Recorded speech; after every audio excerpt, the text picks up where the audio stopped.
안녕하세요. 하경공인중개사입니다. 지난 영상에서는 좋은 대지 고르는 4가지 확인사항에 대해서 살펴보았습니다. 현실적으로는요, 좋은 대지를 저렴하게 사는 건 생각보다 굉장히 어렵습니다. 그런데 반대로 잘못 산 땅 하나 때문에 대지인데도 활용도 못하고 몇 년씩 묶이는 경우는 정말 흔합니다. 이런 실수만 피해도 재테크 실패 확률은 확 줄어들겠죠. 그래서 지금부터는 사야 할 땅이 아니라 반드시 피해야 할 땅을 이야기해 보겠습니다. 지금부터가 진짜 중요한 이야기입니다.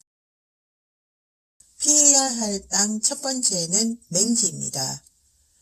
맹지는 건축법상 도로에 접하지 않는 토지, 대지가 도로에 직접 접하지 않아서 남의 땅을 거쳐야만 출입할 수 있는 토지입니다. 이게 왜 중요하냐면요. 맹지는 원칙적으로 건축 허가가 안 납니다. 차도 못 들어오고 주소는 있어도 집을 못 짓는 경우가 여기서 나옵니다. 그래서 맹지는 가격이 저렴해 보이지만 이유가 분명히 있는 땅입니다. 자, 화면 한번 보시죠. 제가 지금 동그라미 쳐놓은 이 땅, 겉으로 보면 평범한 토지 같죠.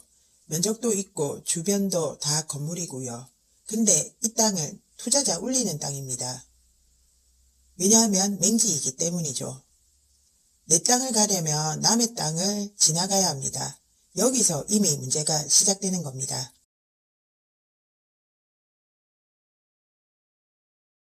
시세보다 저렴하니까 싸네 하며 매수하려고 할 수 있어요.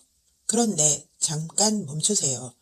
건축법에서는 원칙적으로 도로에 접하지 않으면 건축 허가가 안 나옵니다. 땅은 있는데 집을 못 짓는 상황.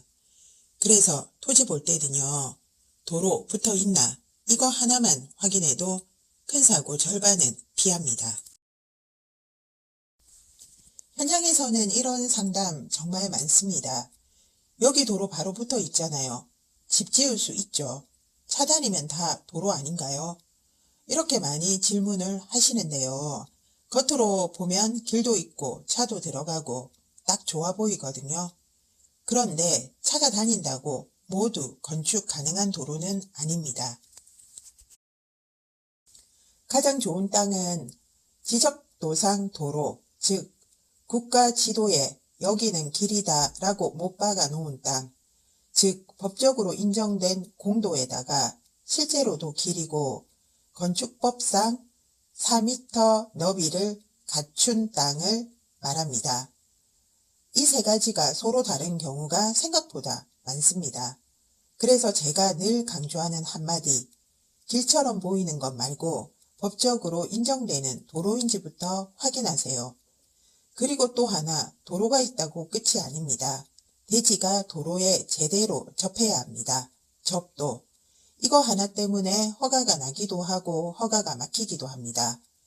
도로는 보이는 것만이 다가 아니라 법적으로 인정되는 도로인지가 먼저입니다. 이 그림 보시면요. 기본적으로 도로폭은 4m 이상이어야 하고 내 땅이 그 도로에 2m 이상 접해야 건축 허가가 납니다. 다만 읍면 단위 지역에서는 지자체 조례에 따라 오랫동안 사용해온 현황 도로를 도로로 인정해주는 등 예외가 적용되는 경우도 있습니다. 그래서 지적도만 보고 단정하지 말고 실제 현황과 해당 시 군청 확인까지 3박자를 모두 갖춰야 안전합니다. 그렇다면 왜 건축은 반드시 도로에 접해야 할까요? 첫 번째는 사람의 안전입니다. 화재나 응급 상황이 생기면 소방차와 구조 인력이 바로 들어와야 하죠. 둘째는 도시관리입니다. 도로가 있어야 상하수도, 전기, 가스 같은 기반 시설이 제대로 연결되고 무질서한 난개발도 막을 수 있습니다. 그래서 건축법은 대지와 도로의 관계를 명확히 정해두고 최소 접도 기준을 두는 겁니다. 실제 있었던 사례입니다. 대도시 외곽 2종 일반 주거지역, 대지는 87평. 당시 주변 거래 사례와 비교하면 눈에 띄게 저렴한 조건이었죠. 왜 저렴했을까요? 맹지였습니다. 지도를 보면 도로가 바로 옆에 있는 것처럼 보이는데 실제로 도로 폭은 4m 이상이 맞는데 대지가 도로에 전혀 접하지 않는 구조였던 거죠. 도로 옆 땅이지 도로에 접한 땅은 아니었던 거죠. 그래서 단독주택이나 다가구 주택 전부 불가능했습니다. 그렇다면 방법은 전혀 없을까요? 있긴 있습니다.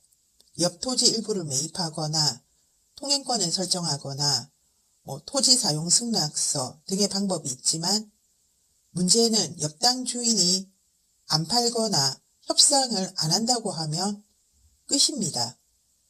실제로 해결한 방법은 접도 2m 확보를 위해서 옆 땅 8평 매입으로 추가 비용이 발생했고 거기에 측량비, 법무비, 인허가 리스크까지 지목이 되라고 절대 안심하면 안 됩니다. 맹지인 순간 건축은 바로 막히기 때문이죠. 맹지를 탈출하는 방법은 전혀 없을까요? 있긴 있습니다. 현실적인 방법 3가지 정도를 확인해 볼게요. 첫 번째는 도로 사용에 대한 동의를 받는 방법입니다.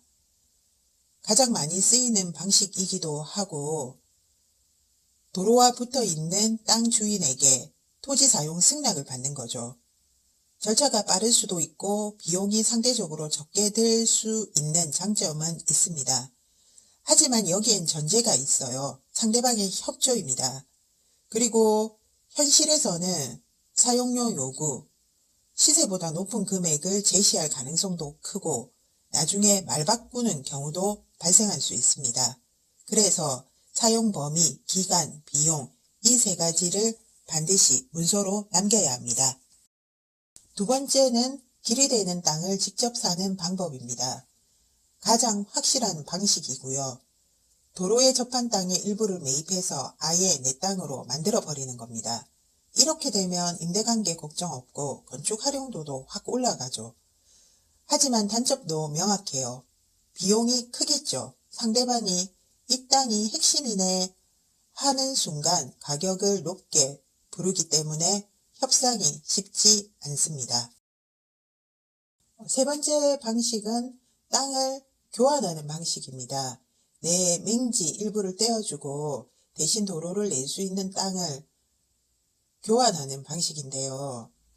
이 방법은 교환했을 때 가치가 더 커질지 정확하게 계산을 해보고 결정을 해야 합니다.